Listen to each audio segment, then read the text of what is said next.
আসসালামু আলাইকুম প্রিয় শিক্ষার্থীরা, কেমন আছো তোমরা? আশা করছি আল্লাহর অশেষ রহমতে সকলেই ভালো আছো। সবাই বলি আলহামদুলিল্লাহ। শিক্ষার্থীরা, আবারও ফিরে এলাম সহজ পড়াতে। আজকে আমরা পড়ব অধ্যায় ২, পরিবেশ দূষণ। বেঁচে থাকার জন্য আমরা পরিবেশকে নানাভাবে ব্যবহার করি।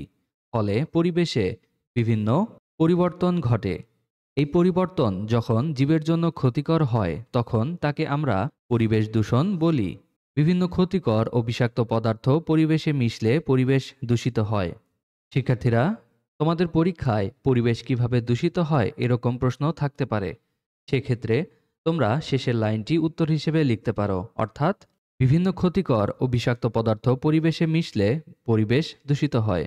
এবারে আমরা পড়ব পাঠ ১, আমাদের পরিবেশে দূষণ। এখানে একটি প্রশ্ন রয়েছে, কি কি কারণে পরিবেশ দূষিত হয়? শিক্ষার্থীরা, চলো এবার আমরা এই প্রশ্নটির উত্তর পড়ব। প্রশ্নটির উত্তর আমরা এভাবে লিখতে পারি, পরিবেশ বিভিন্ন কারণে দূষিত হতে পারে, যেমন ১ নাম্বার কলকারখানা ও যানবাহনের ধোঁয়া, ২ নাম্বার প্লাস্টিক ও অন্যান্য বর্জ্য যথাযথভাবে না ফেলা, ৩ নাম্বার রাসায়নিক সার ও কীটনাশকের ব্যবহার, ৪ নাম্বার নদী ও জলাশয়ে বর্জ্য ফেলা এবং ৫ নাম্বার গাছ কাটা ও বন ধ্বংস করা। এবারে আমরা পড়ব কাজ, আমাদের চারপাশের পরিবেশ দূষণ। কি করতে হবে তা নিচে উল্লেখ করা হয়েছে।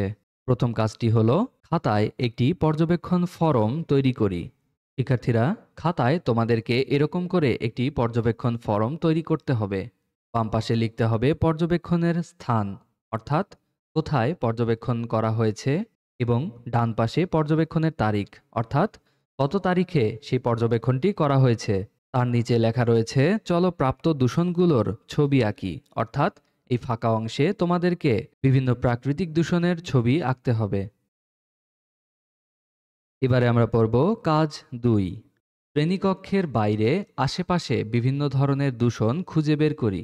শিক্ষার্থীরা, আমরা শ্রেণীকক্ষের বাইরে আশেপাশে বিভিন্ন ধরনের পরিবেশ দূষণের চিহ্ন খুঁজতে পারি, যেমন বায়ু দূষণ, রাস্তার ধুলোবালি, যানবাহনের কালো ধোঁয়া, কলকারখানার ধোঁয়া, এগুলো বায়ু দূষণ ঘটায়। তোমার পাঠ্য বইয়ের প্রতিটি পৃষ্ঠার সহজ সমাধান পেতে আজই ডাউনলোড করো সহজ পড়া অ্যাপসটি। সহজ হোক তোমার পড়ালেখা। এরপর পানি দূষণ, নর্দমার দূষিত পানি, ড্রেনের ময়লা পানি, নদী বা পুকুরে প্লাস্টিক ও বর্জ্য ফেলা ইত্যাদি পানি দূষণের কারণ। এরপর মাটি দূষণ, যেখানে সেখানে প্লাস্টিকের বোতল, পলিথিন, খাবারের প্যাকেট ফেলা এবং রাসায়নিক সার ও কীটনাশকের ব্যবহার মাটি দূষণ ঘটায়। এরপর শব্দ দূষণ, যানবাহনের উচ্চ শব্দ, লাউডস্পিকারে অতিরিক্ত আওয়াজ, এগুলো শব্দ দূষণ ঘটায়।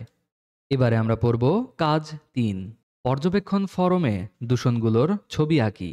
শিক্ষার্থীরা, আমরা শ্রেণীকক্ষের বাইরে আশেপাশে বিভিন্ন ধরনের দূষণ থেকে যেসব চিত্র দেখতে পেলাম, এগুলো থেকে বায়ু দূষণের জন্য এই চিত্রটি আঁকতে পারি, পানি দূষণের জন্য এই চিত্রটি আঁকতে পারি, মাটি দূষণের জন্য এই চিত্রটি আঁকতে পারি এবং শব্দ দূষণের ক্ষেত্রে এই চিত্রটি আঁকতে পারি। এছাড়াও তোমরা তোমাদের শিক্ষকের সাহায্য নিয়ে নিজেদের মতো করেও ছবি আঁকতে পারো।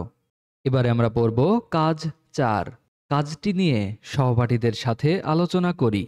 শিক্ষার্থীরা, আমরা আমাদের পর্যবেক্ষণকৃত দূষণগুলো নিয়ে সহপাঠীদের সঙ্গে আলোচনা করতে পারি। তবে এক্ষেত্রে আলোচনার কিছু বিষয় হতে পারে এরকম, প্রথম বিষয়টি হলো কোন ধরনের দূষণ সবচেয়ে বেশি দেখা গেছে। দ্বিতীয় বিষয়টি হলো কিভাবে এসব দূষণ আমাদের পরিবেশের ক্ষতি করছে। তৃতীয় বিষয়টি হলো কিভাবে আমরা দূষণ কমাতে পারি। এবং চতুর্থ বিষয়টি হলো সবাই মিলে পরিবেশ রক্ষার জন্য কি কি উদ্যোগ নেওয়া যায়।